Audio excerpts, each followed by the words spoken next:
May 17th. You can meditate every morning, follow every teaching, and still get stopped by one subtle enemy. The clue is, it usually doesn't look like an enemy at all. That subtle enemy is anger. And in today's Murli, Bap Dada gives us a teaching that is short on words but enormous in depth. Offer the thorn flower of anger and become a mirror.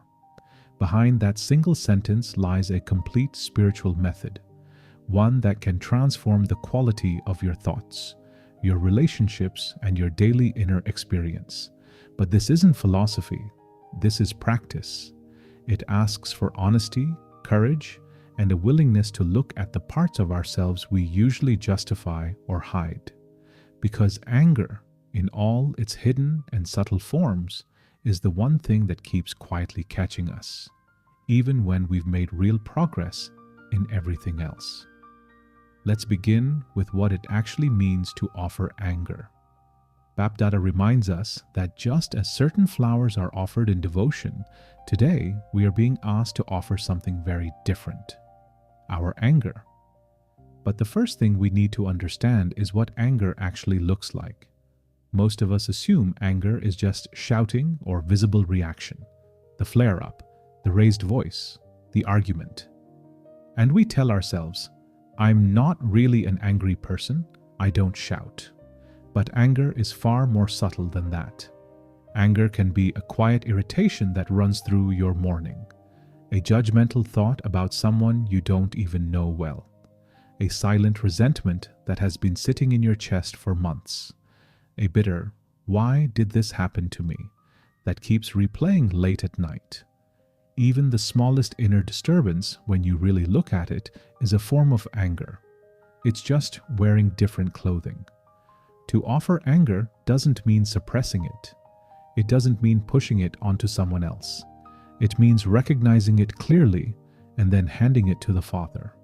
It's the inner act of saying, "This is not my original nature. I give it to you," quietly, sincerely, without holding anything back. But here's where it becomes challenging. Because we don't always want to let our anger go. We hold on to it. We justify it. I'm right. They deserve it. This is normal. Anyone would feel this way. And Baba gently but firmly challenges this. If you have truly given something, you cannot take it back. You can't offer a flower and then keep it in your pocket. So the real question becomes uncomfortable. Have I actually offered my anger, or am I still quietly holding on to it? Picture this. A family member said something hurtful 3 weeks ago.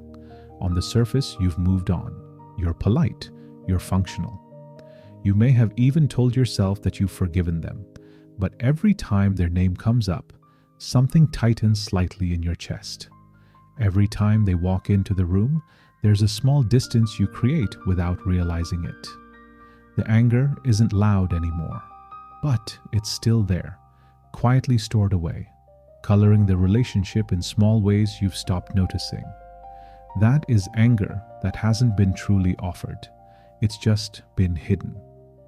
This is why Baba reveals something really important next. Anger comes in connection with others. You may be perfectly peaceful when you're alone. You sit in meditation, you feel calm, you think, I've come so far. But the moment you step into a relationship, a conversation, an interaction, something rises. Someone speaks harshly to you, and irritation arises before you can stop it. Plans change suddenly, and frustration appears out of nowhere. Someone ignores you, and a quiet hurt begins to harden into resentment. At that moment, your real inner state is revealed. This is why anger is not just a personal weakness. It's the test of how stable our stage truly is. Alone, anyone can feel spiritual. The real measure is what happens when life brings the people and situations that push us. And Baba isn't asking for perfection overnight. He's asking for awareness, for honest, gentle effort. Have you even thought about gaining victory over anger? Because that thought itself that quiet acknowledgement that anger is something to be transformed, is already the beginning of transformation. Once anger has been offered, Bap Dada gives us the next step: become a mirror. And this is a beautiful image, because a mirror has very specific qualities. A mirror reflects clearly. It doesn't react. It doesn't distort what it sees. It doesn't keep anything inside itself. Whatever stands in front of it is shown back simply, accurately, without judgment. To become a mirror means to respond, not react. To reflect peace, purity, and stability. To become an example not through your words, but through your stage. When someone comes in front of a truly peaceful soul, they actually feel peace, even if no one says anything. When someone meets a stable soul, they feel stability themselves. This is the deepest kind of service through vibrations alone. Think of two people receiving the same upset friend. One immediately gets pulled into their friend's distress, feeling anxious, trying urgently to fix things, talking quickly, matching the emotional charge of the moment. The friend may feel temporarily heard, but actually leaves feeling more agitated than when they arrived. The other listens calmly, without absorbing the emotion. They reflect a steadiness back. They don't try to fix everything in 5 minutes. They just remain themselves. And the friend somehow feels calmer simply for having been near them. That is the difference between reacting and mirroring. One transmits anxiety, the other transmits peace. And neither did it through words. They did it through their inner state. Now Baba goes deeper and reveals something subtle and powerful. Anger doesn't suddenly appear. It begins with waste thoughts. Before anger flares, there is always a chain. The mind starts asking, why did they say that? Why did this happen? Why me? Why now? That constant questioning slowly builds inner disturbance. Baba beautifully calls this the queue of questions. And as long as that queue keeps running, the mind becomes heavier, the heart loses its peace, and anger finds the space to grow. Anger isn't usually the first thing that arrives. It's the last thing in a long chain of waste thoughts we didn't catch earlier. So the practice isn't just to control anger when it appears. It's to finish the unnecessary thinking that feeds it long before it gets to that point. To catch the queue of questions early and gently let it dissolve. And then Baba offers something really beautiful, a new language for the mind. Instead of constantly using the language of why, what, how, which keeps the mind stuck in questioning, try a different language altogether. The language of acceptance, the language of wonder, the language of trust.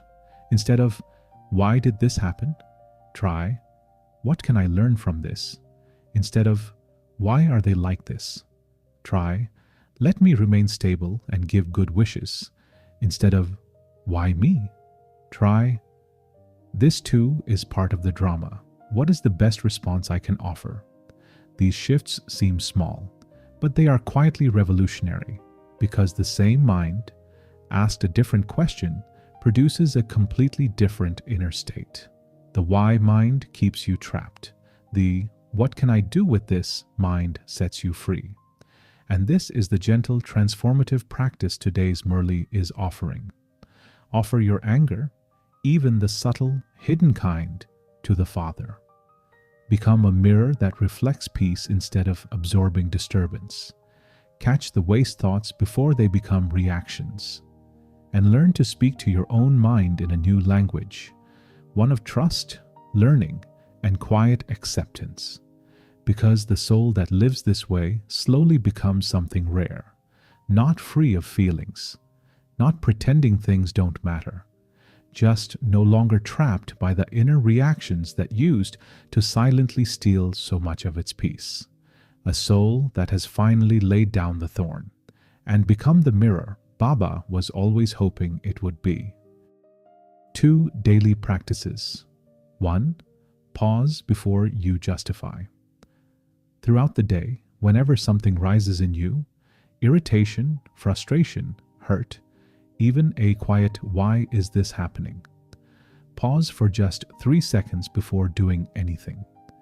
In those 3 seconds, don't try to fix the feeling. Just notice it clearly. Name it gently. This is anger, even if it's quiet, even if it feels justified. And then, instead of expressing it outward or burying it inward, offer it. Quietly say within, "Baba, this is not my original nature. I give this to you."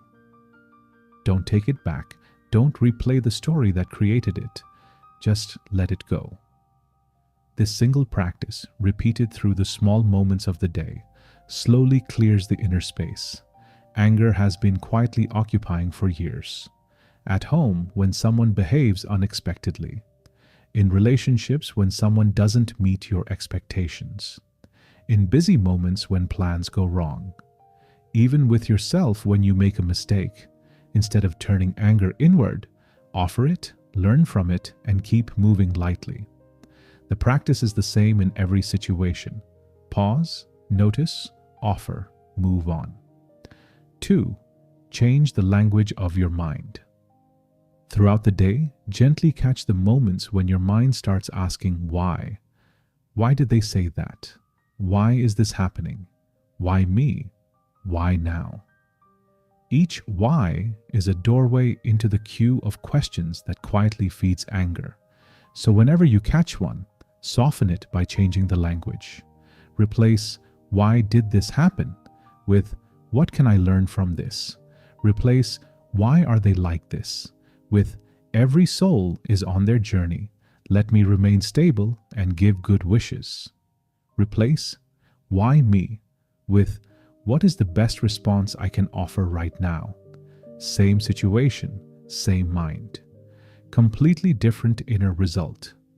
Because the why question keeps the soul trapped in resistance, and the what question quietly opens the door to growth. Over time, this new language becomes natural, and the mind that used to spiral into anger begins, almost effortlessly, to stay light and clear instead. Final reflection. What today's Murli is really pointing to is something quietly powerful, that the deepest transformation of a soul doesn't come through grand changes. It comes through the willingness to let go of one habit. Just one. And that habit is anger in all its hidden, justified, and disguised forms. This Murli isn't asking us to change the world. It isn't asking us to fix anyone else. It isn't even asking us to feel different about everything overnight. It is asking something simpler and far more demanding, to offer one thing, consistently, gently, over time. Don't justify it. Don't keep it. Don't carry it forward as if it belongs to you. Because anger, no matter how small or subtle, is the one weight that quietly steals the soul's natural peace. And in its place becomes something rare, a mirror of peace, a reflection of purity, a source of stability. Not because you've worked hard to project these qualities, but because you've offered what was covering them, and now the soul's original light is finally able to shine through. Because when even one soul becomes truly stable, that vibration touches many others, without speaking, without trying, without anyone realizing why they feel calmer in your presence, but they do. A small inner change can create a powerful life. Let that line stay with you, because every time you feel anger rising tomorrow in any of its forms, you have a choice to hold onto it, defend it, justify it, or to gently offer it, return to yourself, and walk forward as the mirror Baba has always known you were capable of becoming. That is the soul this Murli is calling forward. Not perfect, not finished, just sincerely choosing, again and again, to lay down what no longer belongs to you and let your original beauty quietly take its place. Om Shanti.